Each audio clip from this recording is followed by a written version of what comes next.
What's up, everybody? I'm John Middlekauff. You know what I need you to do. Subscribe to our YouTube channel. We got content for days reacting to every NFL game all the time, every single day. Subscribe, like the videos. Let's go. What is going on, everybody? How are we doing? Hopefully, everyone is having a beautiful, I don't know why you'd have a beautiful, but a solid, a good, an enjoyable Thursday night.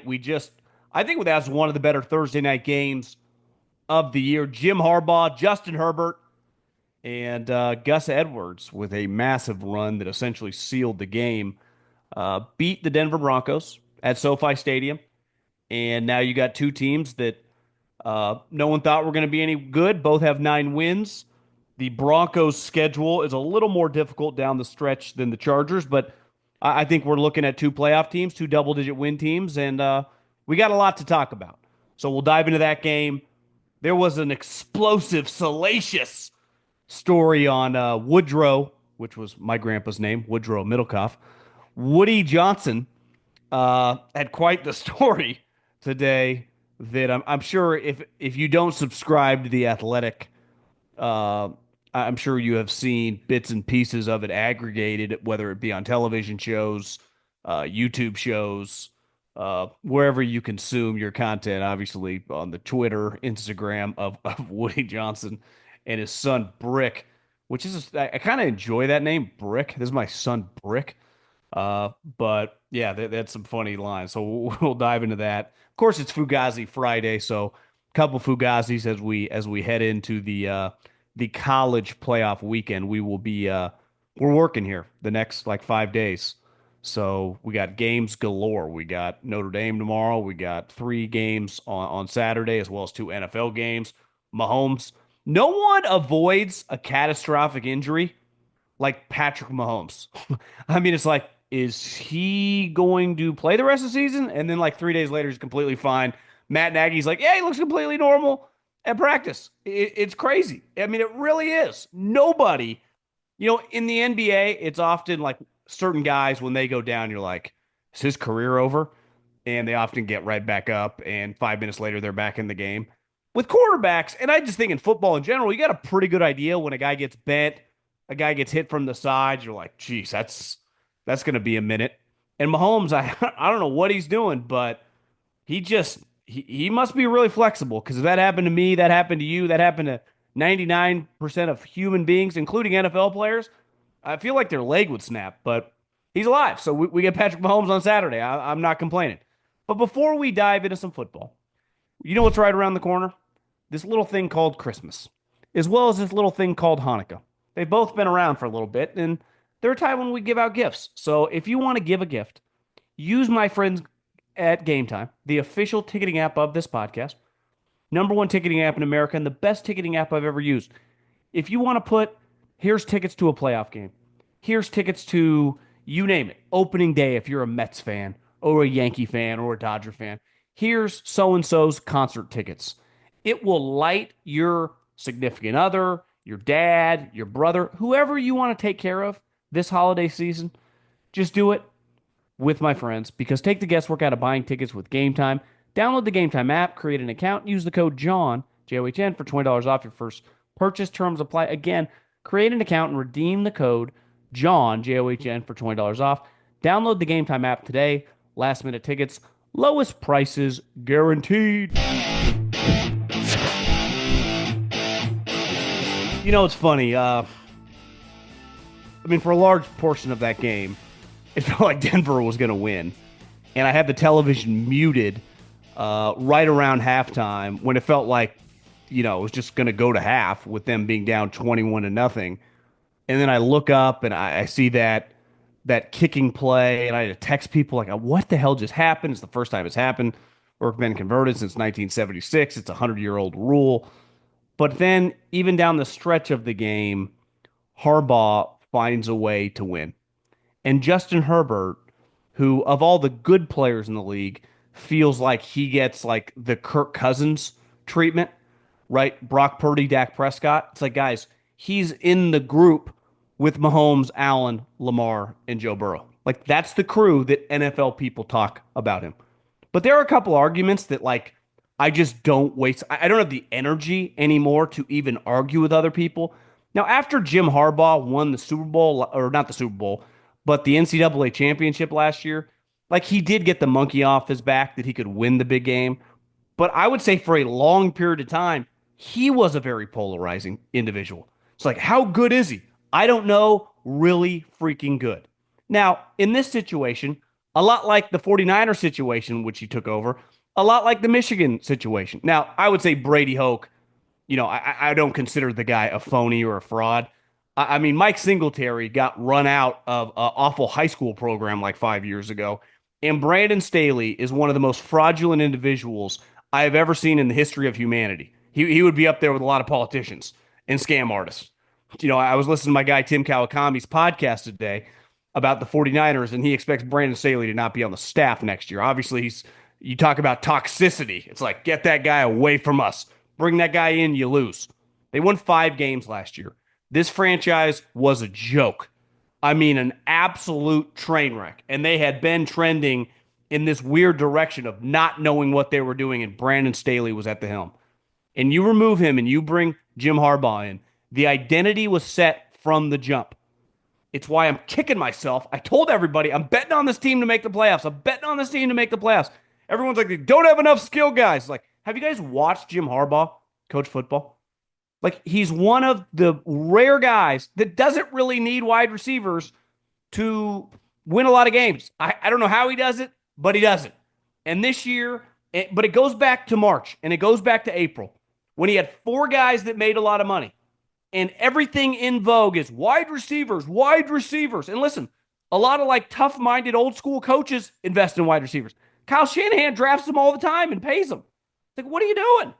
And you got Jim Harbaugh who's like, you know what, Keenan Allen, Mike Williams, see you later. Joey Khalil, I want you to stay with me because I care the most about the trenches. And then he has a first-round pick, and everyone's like, what's Jim Harbaugh going to do? He got rid of these wide receivers. Is he going to draft one of these sweet guys to go with Jim Herbert? Justin Herbert, and he laughed in their face. And he took an offensive lineman who is dominant. I mean, is awesome. Who looks like the next Lane Johnson. And instead of taking the receiver high, what does he do? He gets this little guy in the second round who just is going to end up with like 90 catches and looks like some version of Wes Welker meets Julian Edelman. And now he has a core of young guys, a starting tackle. He already had another tackle. So he's got 2 tackles and a stud slot receiver to go with his star quarterback. And this team is built with his identity. And the only reason they've been struggling, because it turns out that J.K. Dobbins is like Walter Payton. And they removed him and they haven't been able to run the ball. I thought Gus Edwards was a solid player, but up until that run tonight, he is like they have really, really been struggling to run the ball. Before that final drive that solidified the game and put the nail in the coffin, I looked, if you remove Justin Herbert, they had 2 guys that combined for like barely 50 yards. They have no running game. I saw on Twitter up until that final, or maybe it was like with 2 drives left, Herbert was like 10 of 10 on play action pass attempts, which is crazy because they had no running game. It just shows you that, like, I don't know, you just playing Jim Harbaugh. You just think he's going to run the ball no matter what. But then he finally gets a big run, which if Jim Harbaugh can run the ball with this level of a quarterback, who is by far the best quarterback he's had since, I don't know, a guy named Andrew Luck, he's going to win. And he's going to win a lot. Now he has 9 wins. His next 2 games are the Patriots, who fucking suck, and the Raiders, who might be worse. So there's a decent chance in his first year as the head coach, taking over a franchise that had 5 wins, taking over a franchise that had just complete negative aura all around him, despite drafting well, having a ton of stud players for most of my adult life. Hell, they told a stat tonight, which was crazy. The Denver Broncos have, both these 2 teams started in like the 60s, right? And both of them have been playing for whatever that is, 75 years. The Denver Broncos have been to 8 Super Bowls. Obviously, they lost a lot of them, but they've been to 8. The Chargers have been to 1, which most people would say was pretty lucky for them even to get there. In 1994, technically, it was like January of 95. And in that game, they were an 18-point underdog. They've been to 1 Super Bowl. They've never won one. In the 1 game they attended, They were an 18-point underdog. Now, that 99ers team is one of the great teams of all time, but still, can you imagine a Super Bowl in like the day and age we're living in that the spread was 18 points? I feel like that would be one of the biggest stories in the history of America, because it wouldn't just be like, yeah, the quarterback's injured. It'd be like, quarterback's out. The head coach got mono. The offensive coordinator's got a kidney stone. He's gone. The defensive coordinator, his wife left him. He had a mental breakdown. How's that even possible? And that's the franchise he took over. And immediately they're good. And immediately they're in the playoffs. Like, how have we argued about this individual for so long? Same thing with Justin Herbert. Like, football, there's a lot of context that goes into the sport, right? It's by far the most confusing of all the major team sports. It's by far the sport that most fans know very little about the actual nuances of the game because it is so complicated. We're so fascinated when you hear like Matt Ryan or Drew Brees or whoever, like, yeah, this was our play call. And they list off like 17 words. You're like, how do you even function on this? And anyone that's played at any level, JV, high school, let alone college or the pros, knows the factors that go in. The intangible stuff, mental toughness, you have to have football IQ to understand what's going on. You got to have physical ability. You got to be physically strong. You got to have cardio. Like, you got to have the total package. And we have been arguing, it feels like, Justin Herbert for a long time. I mean, tonight they're rolling out a team, and rightfully so, because they kind of had to flip the script, and they had to choose the two guys, and they chose the right two guys, and they let Keenan. So their wide receiver core is Ladd McConkey, a former first-round pick, Quentin Johnson, who actually has 8 touchdowns, and last week was like tied for 4th most in the NFL. He literally can't catch the ball. He has 8 touchdowns. He can't catch the ball. He plays wide receiver. If you play DB and you're a good DB and you can't catch, like, whatever. If you play linebacker and you can't catch, whatever. He literally plays wide receiver and can't catch. He has 8 touchdowns. Their running backs right now are Gus Edwards and some dude with the last name Vidal. I mean, I know little to nothing about him. He had 5 carries for 24 yards. Hayden Hurst finally came back. They have this other guy named Stone Smart, who actually is pretty interesting, number 84. They're throwing to Joshua Palmer, who got 6 targets tonight. Now, I like McConkey, and he is going to be a core player for them when they're competing for Super Bowls in like 2 years. But the rest of these cats, they ain't going to be around. So that's what Herbert's dealing with. I mean, I love Joe Burrow. I like everybody else. He's got Jamar Chase. He's one of the most talented players I've ever seen. His second wide receiver is T. Higgins. Right? Obviously, Mahomes, for a large portion of his career, has had Tyreek and Kelsey. You remove those, I mean, look what he's got going on right now. Lamar, obviously, has always had talent, running backs around him, and skill guys, and obviously he's just a runner.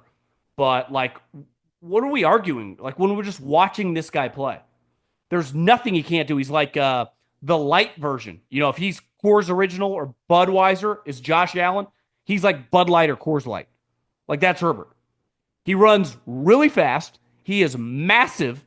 His ability to throw the ball at every level with ease. Obviously, his arm. I mean, he has in his short career, some of the great passes down the field we've ever seen, him and Josh Allen. His accuracy on out routes, on just like basic intermediate routes, is fantastic. And then he also has touch. Like, he's not just only throwing 100 miles an hour. He literally is the total package. Super high character guy. Everyone likes him. It's not just a franchise quarterback. Like, that's a high-level max franchise quarterback. We talk about differentiating. He's with the crop of the elites. The other guys we argue, and the only reason we argue with him is because one guy went to Andy Reid. Another guy went to John Harbaugh and the Ravens. Josh Allen, just perfect timing, went to 2 guys that really know what they're doing. And Joe Burrow is just a rare talent that can overcome dysfunction. But this guy went to the fucking Chargers. The Chargers won Super Bowl in 75 years, and they were an 18-point underdog. And if it wasn't for Dean Spanos finally going, yeah, I'll spend some of this unlimited money we have, his career might have been completely wasted. And he's leading a team. I think they're going to end up with 11 wins. And their leading receiver is a slot little white guy from Georgia who's a rookie. They have no outside threat. For the majority of the season, their starting running back is at home injured. So it's just like these arguments are done. They're over. Now, if you want to argue, like, can he ever win a Super Bowl? Can he beat these guys? Okay. But this argument, is he a good player or this guy's really overrated? It's just like you don't know fucking anything. You know nothing. You might as well just stop talking about football. The Harbaugh argument ended a couple years ago, but the Herbert has, and the Harbaugh argument, even while it was going on, was mind numbing. It's like, how are there this many dumb people in society? Then all you have to do is just look on the internet and you realize there are a lot of those around here. But the Herbert arguments has been going strong. It's like, what are we talking about at this point? Now, can this team make a legit run? Their defense is got to play a little better. They were getting gashed in the first half. Now they were better in the second half. And they definitely, if Bosa's healthy to go along with Khalil Mack, who's playing his ass off. Derwin James is playing his ass off. They got some other young defensive backs. They got Dupree rotating in as a backup outside pass rusher. So, yeah, I think both these two teams have a formula that in the first round, as potentially the 6 and 7 seed. Now we'll see what happens to the Ravens over the next 4 or 5 days. But I think if you were a betting man right now, you'd say probably the Ravens or the Steelers end up as the 5 seed, and these teams in some order end up as the 6 and 7. They're going to be a problem because they can play defense. They have, obviously Sean Payton and Bo Nix, who we'll dive into in a second. Have functional quarterback play. They're not explosive offenses, but they're mentally tough teams. They're physically tough teams. They're one knock. I mean, Denver's a better running team than the Chargers, but it's not that much better. I mean, looking tonight, their leading rusher was the rookie from Notre Dame, had basically 50 yards. Javonte Williams, who I thought was going to be a star after he hurt his knee, has never quite been the same. Obviously, Bo and Herbert can run. I mean, they combined today for over 50 yards on Herbert ran it more than Nix, but I mean both of them are threats to move. But both these two teams are missing star running backs, and maybe the rookie from Notre Dame can become that. Obviously, the Chargers. I mean, big picture, they are like they're not going to draft a wide receiver high. So like in the first round, like who are they going to take? Well, if they get bounced in the first round of the playoffs, wouldn't shock me if they drafted the kid from Penn State, number 44, Warren. Like they had, or just another defensive player. Like they will draft skill guys later. And luckily, this draft is loaded with running backs. I mean, there are probably 10 guys that are going to go in the first 3 rounds. So I would imagine that Jim Harbaugh, Joe Ortiz, and the Chargers are going to invest into one of those guys. Because if you put one of those guys with McConkey and either a stud tight end or a wide receiver, this offense is going to be real because they already got two bookend tackles who are big time. So it's like, and we know that Harbaugh is good at finding guards and centers. So this offense is going to be fine, and no matter where he's gone, their defense is always good. So the Chargers, what a freaking season! Again, 5 wins last year, 5 wins with one of the biggest scam artists in the history of football leading them, Brandon Staley, into Denver. I was impressed. I really was, and I know you're up 21-10 late in the first half, and then that situation happens at the end of the half that gives them some free points on the free kick to make it was, let me just, yeah, 21-13, and then obviously they came storming back. But listen, beside that big run by Edwards, I think this defense, I mean, that I've been talking about Denver all year long about their secondary. I'm like, who are these guys? The one rookie that picked off Herbert. Obviously, they have arguably the best corner in the NFL. To me, it's between him or Stingley. I mean, they're just all around stud players. But they mentioned it tonight on the broadcast. They are one of the most dominant pass rushing teams in the NFL. All their defensive linemen can play. There's a physicality and a speed in which their defense plays with. Like, that shit translates. Honestly, the one downfall of both these two teams is not having a better running attack to win a road playoff game. Because I do think their defenses, when they play well, especially Denver's, they can really cover you and they can really get after the passer. And they play well against the run. Like that's going to work. Denver's defense is real. And one thing, and listen, this happens during the draft, and I'm guilty of this, is there's a hype machine. And once it starts, there's no slowing it down. There's also like a negative narrative machine. And this used to exist a lot, I think, when like legacy media had a lot more pull. Now that it's dying, we're so splintered on the way we think about things. But when it comes to the draft, like we're talking every single human's talking about the main guys at the top of the draft. So you hear a million different opinions on like one or two things on an individual guy. And I would say out of all the top guys, Bo Nix had the least amount of supporters. And as someone that loves West Coast football and watched them a lot at Oregon, it's hard. And I remember being in the NFL, like hearing people talk, like you got to learn to kind of put your blinders on to not listen to that stuff because it can impact you. Even if you know more or you're more convicted in your belief, like you just start listening to stuff and seeing stuff on television, it can start swaying your belief. It's like, how good is this guy? This guy's over. But then once Sean Payton just loves him, and everyone's like, well, Sean Payton's just this arrogant guy. He's going to tell you that. He thinks he invented football. And then we're in the middle of December and you're watching him going, well, he's 6'2, he's 220 pounds. His ability on the move is fantastic. He has a long way to go in the pocket, but he still makes a lot of good pocket throws. His arm strength is much better than the way he was discussed of just being this like spread offense, quick screen guy. Now there was a deep ball tonight that thank God they didn't call pass interference with, which was a bad throw. He kind of did what the Derek Carr throw I used to call it, like this long lollipop. It's like the guy's open. You don't need to throw like a Brett Favre laser, but just put a little air under it and just get it out there. Do not throw it, basically at the roof. But their ability to make, obviously get the ball out of his hands fast, he's really, really good at that. Anything behind the line of scrimmage, and they got, Sutton's a big play guy, and Mims, you just get the ball in his hands. He's a fantastic player in space. I think Bo Nix is really impressive. I've been blown away this year. And I think both these two guys, I've said it forever. The thing we don't talk about at that position, it's always like, how tall is he? How strong is his arm? How many touchdowns does he throws? How about the intangible stuff? And I don't mean the intangible leadership stuff, which clearly both these guys are team captain. I'm talking about toughness. Feels like the entire season Herbert's been limping around out there. No one disputes Bo Nix's mental toughness. I mean, the dude went through it at Auburn after going to becoming royalty there and failing, and then going to Oregon, resurrecting his career, and then going to play for this guy who clearly is not easy to play for as an offensive player, let alone a rookie quarterback. And I think he's been fantastic. I thought tonight, for the most part, he was awesome. I mean, there was one late drive when they were down 27-24. I wrote down, like, what can Bo Nix do on this drive? And they got the ball relatively close to midfield. On the first play of the drive, it's not his fault. The offensive line fucks up and he gets sacked with ease because a guy comes right up the middle. Or maybe that was Bud Dupree's sack. They don't block it correctly.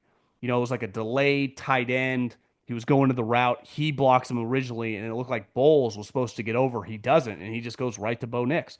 All of a sudden, you're 2nd and 20. You got no shot. And honestly, that was kind of the game. Then they ended up punting, and then the next drive is when Chargers busted off that big run and basically put the nail in the coffin. But if I was a Bronco fan, I would be thrilled because the physical skills of this guy. I was texting Colin tonight. Honestly, he has a lot of Purdy qualities, but he's a little bigger and stronger. And I mean, there's a reason he went 12th in the draft. It's just weird because in his draft, he was the last quarterback taken, right, of any of the guys that matter. And he wasn't only the last quarterback of the group, he was the guy with the least amount of positive, optimistic support behind him. That there weren't many believers. Most people did not think the Chargers were going to be a playoff team. I would say all people didn't think the Denver Broncos were going to be a playoff team. And I'd probably fall into that category. I underestimated their defense. I mean, I had no clue their defense was going to be this good. But offensively, like Mims is probably a little better than I thought. And I've watched them since Oklahoma. They are a little bit like this offseason, they're going to need to find kind of their running back to lean on if they can. And yeah, I mean, what a year for these two guys. And we've been talking about it kind of, beating a dead horse here, but this is why you pay coaches $15-20 million when they deserve it. This is why you get big time guys in to run your franchise. You can take swings on coordinators all you want. Uh, like a first round draft pick, it's probably a flip of a coin. Maybe he'll be your next coach for 10 years. Stats would show he probably won't get a second contract for you. When Jim Harbaugh's available, when Sean Payton's available, You pay him a premium and it basically guarantees you not just relevancy, but the playoffs. And think how many shitty teams right now are in the NFL that would die to be in the playoffs. And that's not going to be an issue for the Broncos or the Chargers. And listen, this is where Sean Payton won because Russell Wilson did not fit what he did. And when everything happened last year and they benched him, and then obviously they cut him and they ate the money. I mean, it was pretty bold. It was pretty bold. But now you got 9 wins. You win one more, you're 10, you're in the playoffs. It's like it was all worth it. And you got your rookie quarterback that you can build around that fits your skill set of what you were looking for. Because he always looked for this guy. He wanted Taysom Hill to be this guy, but Taysom Hill didn't pass like this.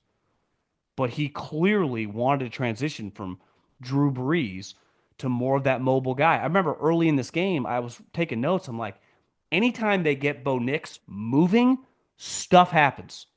Just get him moving immediately. Quick rollout. Get him to scramble to his left. Any sort of play action. Obviously, he's a really good athlete, but he's a very confident thrower on the run. To me, where I'm less confident on him is when he's just sitting in the pocket and kind of having to pick you apart. That's not really his game right now. Where Herbert is much more confident. It's also, Nix is 6'2", Herbert's like 6'6". Way easier for him to see his crappy receivers attempt to get open. Really enjoyed that game tonight. Really did. It's the most wonderful time of year for getting in on all the hoops, football, and hockey action at the DraftKings Sportsbook. It's the season of giving, and we're being gifted college football and basketball, pro football and basketball, and pro hockey too, almost 24/7.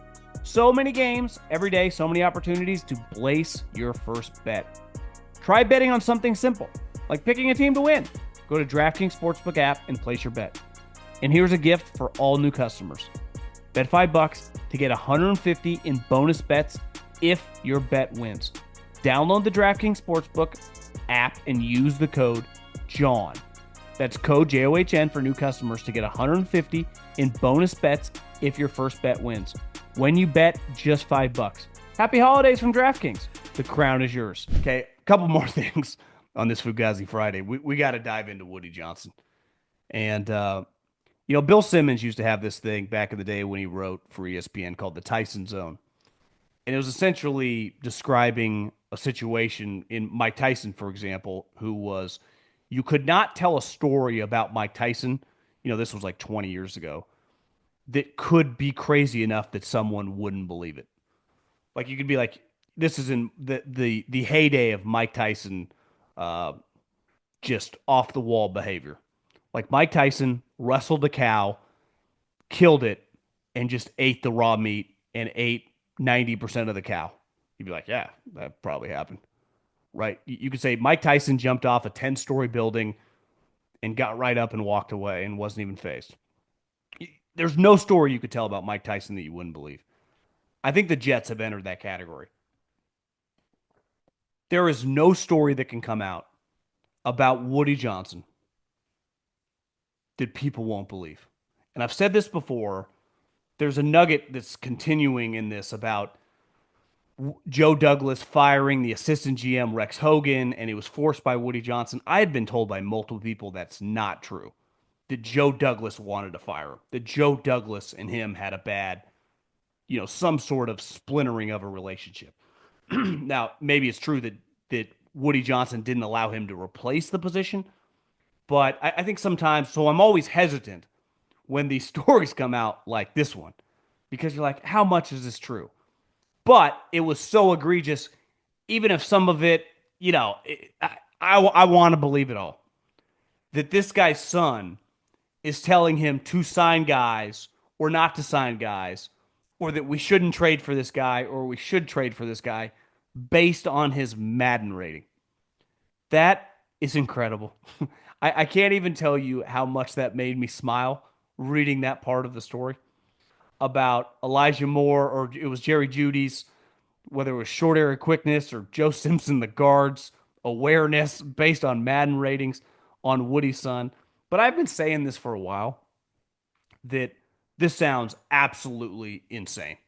And I think there was a quote in there from Joe Douglas, or someone close to Joe Douglas, saying that I basically answered to a teenager, which is somewhat ironic because I think most people, if you ask around the NFL who's feeding this story, would be Joe Douglas. And Joe Douglas has always been a very anti being a leak media guy. I guess when you get fired or it's about you, it's cool to do. All these guys, leaders can be very hypocritical about that. Like who's allowed to talk to the media, who's not. But listen, Woody is getting roasted. And there's no way to read this article, even if it's not all true and 90% of it's true, to go, why would anyone want to subject themselves to this? And I've been saying this, like, this sounds insane, but like, who do you think a lot of these super, super rich guys that own these teams talk to? Their kids. Most people in their life cannot be honest with them. Most people in their life are on the payroll and want to stay on the payroll. The kids, well, are also on the payroll, are the one people that can just say whatever the fuck they want to that billionaire and honestly not care what they think. And they're probably the one person or very few people in their lives that like there's a trust factor there of that is not comparable to the other people, whether it's your team president, whether it's your lawyer, your accountant. I guess my overall point here is this happens way more than people realize. We're not trading for that guy because he's got a bad score in Madden. But if you don't think that some of these guys that own teams are going back to their GM or coach and saying no, now they might not tell you where they heard it, but like their son convinced them that's a bad idea. I think it happens all the time. So everyone's going to say the Jets is the worst job in the history of jobs, and there's probably a lot of validity to that, especially as part of this article saying that Woody Johnson, and I didn't know this, I just assumed he was going back to Europe. I guess Trump went with someone else, and Woody Johnson's not going back. So Woody's not going away. And clearly his personality relative to Christopher is a lot different. He's a lot more aggressive, screaming at players in the locker room, which I also saw a lot of people say, like, that's so mean, him screaming at Mike White. Now, listen, is it a little weird to see the owner scream at a guy or talk some shit? I do think it happens a lot with coaches and players and players and players. So it sounds a lot more salacious than it is. I just think all these owners at this point in time, I mean, these guys are worth billions of dollars. It's the one profession where winning no longer matters at all. It really doesn't. Your franchise the Raiders have sucked so much ass for the last couple decades. It's hard to even describe. Yet they have never been more flush with cash. Moved into a sweet new building, are getting $400-500 million a year from the league. The money is flowing with the Las Vegas Raiders like never before. Mike Brown never had that much money. But he does now. Why? Because whether he wins or loses, that NFL check based on the media deal is automatically coming. I was thinking about it today with Dan Snyder, how crappy the Redskins were during like the majority of his tenure. And I remember like maybe it was the middle or maybe a little bit toward the end when he bought that yacht. It's like his team has sucked so bad. They aren't winning any games. And this guy's making so much money because he owns this NFL team. He bought a yacht. It's why whenever anyone ever DMs me like, listen, we need George McCaskey to sell. Or when do you think Mark Davis would sell? And I go, why would you rather have $6 billion cash? Or would you rather own a $6 billion NFL team? Your life doesn't change either way. Because your entire life is expensed through the franchise. So actually, it's incredible to have the business because everything you do is a write-off. Your entire life is through the business. And all the cash you get from the bank is because of the business. Where if I give you $6 or $7 billion for the Raiders or for the Bears, well, immediately, Uncle Sam takes 45-50% of that. So that $7 billion is now $3.5 billion, which is obviously an astronomical amount of money. But you're just a 3.5 billion guy worth 3.5 billion that no one really cares about, doesn't own anything cool. No one's talking about you on dedicated television shows and podcasts. The only time any one of these people ever sell is when they have complete infighting with a family and someone dies. Why the Denver Broncos end up with the Waltons? Well, because Pat Bowlen died and his daughters were fighting. Same thing, with some of these other franchises. It's someone dies. And when someone dies and there's no one in the family that wants to own the team. But like Woody Johnson, who born into wealth, is clearly just a nut job. But that's the case with a lot of these franchises. And even some of these people that made it themselves, which is an incredible story, right? Like what Robert Kraft accomplished from nothing to what he's got is an incredible business story. But as you get older and you get that rich, you kind of become a little cuckoo. And then your kid, as you get 82, like you're not doing the day to day quite like you once did. Well, Jonathan Kraft gets more control.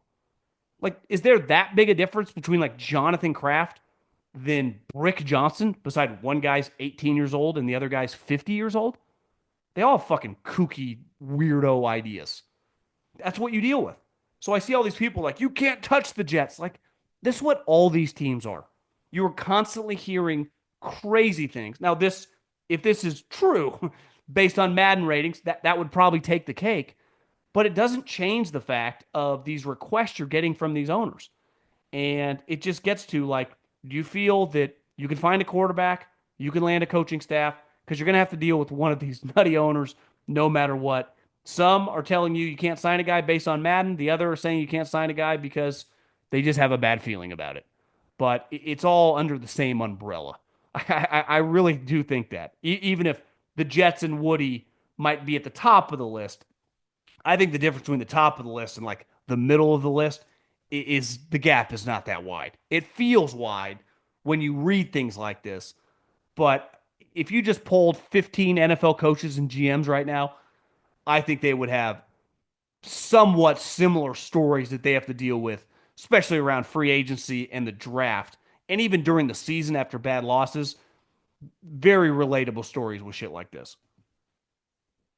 Okay, Fugazi Friday. A couple things really quick.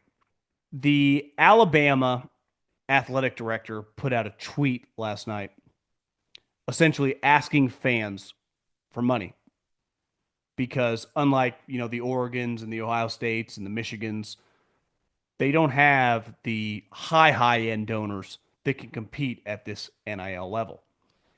And when I saw that Alabama, a program that has won whatever 6 national championships in the last like 15 years, is literally having to beg for money from not like they're not DMing or calling or emailing their rich boost. Like, these are just like your common fan, dude that makes 50K, dude that makes 75K, maybe a season ticket holder at the third level of the stadium.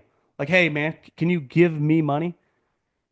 Just made me realize like this thing's over. Like this thing's about to break. And the NFL, do you know how they ask for money from us, the consumer, the fans, to pay their players? Can you guys just watch our games? Just, hey, we play Thursday nights, all day Sunday, and Monday nights. Can you guys just watch the games? That pays for a league. Yeah, no problem. I'll be on my couch watching the game. Because I think that's what fans would be like with Alabama. Like, aren't we watching the games? Like, isn't that generating all this television money, which is historic? It's like, yeah, well, we also got to pay, our soccer coach makes 300 grand, or volleyball coach, makes 280, and all the scholarships there. And then we got all this and this. It's like, well, yeah, it's like, we got to figure this out. Because if we want to pay for football, which is the reason all this stuff exists, but once you start begging for money, and I think his heart's in the right place. It was optically, and I think optics can be a little overrated. It just doesn't get any worse. It's like the story a couple weeks after the election that Kamala's campaign was still asking people for money. It's like, you guys already lost. Like, why are you doing that? And like people that ran the Democratic Party were like, we got to cut this off. The problem is they were like millions in debt. It's like, it just looks bad. And I think there was a ruling on the Vanderbilt quarterback today that got an extra year of eligibility. The JC kids now have 4 years instead of 2 years, which is a major revelation and a major change. I've never been against anyone getting money. I am as pro-capitalism as anyone that talks about sports. I promise you that. But this thing is fucking lost. It really is. And they just got to get to the point. And Jim Harbaugh was banging this drum last year. Is like, we need to split revenue. We need to split revenue. Well, I think why they've been hesitant to do that is because they use that revenue to subsidize all this other shit. Those days have to end. You can either make it on your own or you can't. This is no longer a WNBA, NBA situation. No longer subsidizing all the other sports. And I'm not anti these non-revenue sports. My children probably aren't going to be playing at Alabama football. If anything, they're more likely to be on one of those other teams, if and probably not even do that. But like, it's all gonna end, and we are about to see whether it's next year or in 2 years, whenever that does happen, because we're clearly at the end of the road. It's going to change college athletics forever in terms of the non-revenue Olympic sports. They would be fucked. And last but not least, one hot topic is the NBA and their struggling ratings. And I see constantly all these people talking about like what they need to do, like add a 4-point shot, no more 3-pointers. You're only allowed to take 33 pointers. It's like, guys, it's over. I'm a good example. I loved the NBA growing up. I idolized Michael Jordan. I still do. I fucking love Michael Jordan. Michael Jordan, if he had some TV show for 30 minutes tonight, I would watch every second of it. My generation that loves sports will watch and consume anything Michael Jordan. And then I loved the NBA up until the 2000s and even the Warriors run. And I still do follow the Warriors. Tonight they lost somehow by 50. But I don't watch the NBA anymore. And I haven't for years. And I have a simple life philosophy. When the talent does not care, I'm surely not going to care. When they stop, and listen, there are a lot of variables, and everyone argues like, was it the politics? Is it Adam Silver? It was overexposure of LeBron. It was a 3-point shot. Years ago, these guys stopped playing in regular season games. And I can't tell you how many people I know that bought tickets to an NBA game to go watch a Steph Curry, a LeBron James, or whoever. And when they got there, that person was resting that night. And as a television consumer, when you turn on the TV and you go, well, no one's even playing tonight, they stopped caring. And you lost me. And it's hard to lose me. I've dedicated my life to talk about sports. I have been a hardcore sports fan since the moment I could think, talk, and definitely consume, at 7, 8 years old. And it's like, I'm just out. And I think I represent a lot of people that it's like, you don't bring us back with like, oh, that no more 3-pointers now, or they're going to have hand checking. That's none of that matters. We're going to change the All-Star game. No, I've been watching the All-Star game my whole life. It used to be cool when I was a kid. They used to feel like they played hard. I've watched actually I did in the last couple of years, but about 6, 7 years ago, it was clear like this is an embarrassment. It happened in football, and they just canceled it. It's like, yeah, we can't do this anymore. And I understand for the NBA, it's difficult. It's a money revenue generator in the middle of the season. Unlike football, it's the end of the season. But like all these things add up. Once you treat the consumer like shit, right? If I go to a restaurant and they have awful service, usually my experience then a week or 2 weeks later, I don't go, hey, let's go back to that restaurant. I go, never going there again. Part of Amazon's success, if you think about it, and I forgot about, when I talk about great bald guys, obviously Bezos would be near the top of the list. Whatever you order off Amazon, one, the majority of it gets to your house in like 48 hours. And two, any issue you have, something's too small, something doesn't fit, something's broken, you ordered the wrong thing, immediately send it back. It's the easiest, most consumer friendly thing I think I've ever used in my life, given the volume, how much most people use it. Yet the NBA, for a decade plus with load management, starting with Greg Popovich of San Antonio Spurs, just said, fuck you, we don't care that you are giving us your time. And never forget, the most valuable thing we have in our life is time, by far. And the older you get, you realize, like, I only got so much time. I got to dedicate it to my kids. I got to dedicate it to my wife. I got to dedicate it to work. So if I am going to give you a couple hours, that's why football is so easy. You only got to give it a couple hours on your off day on Sunday. They're built in to dominate, let alone, like, hey, Patrick Mahomes got hurt. More than likely, he's still going to play. If that was an NBA player, he'd be out a month. So eventually, drip, drip, drip, drip, you lose someone. Maybe in the 60s, the 70s, 80s, when there was less going on, it was easier to get someone to come back. I think it is a lot more difficult. We have more options than ever to fill my palate. So if I want entertainment, whether it's sports, whether it's movies, whether it's music, whether it's podcasts, there's never been more options. right? It's like it's, I don't think this is that complicated. And I see all these people diving so deep into their ideas. It's like, yeah, I think you guys lost the plot on this one.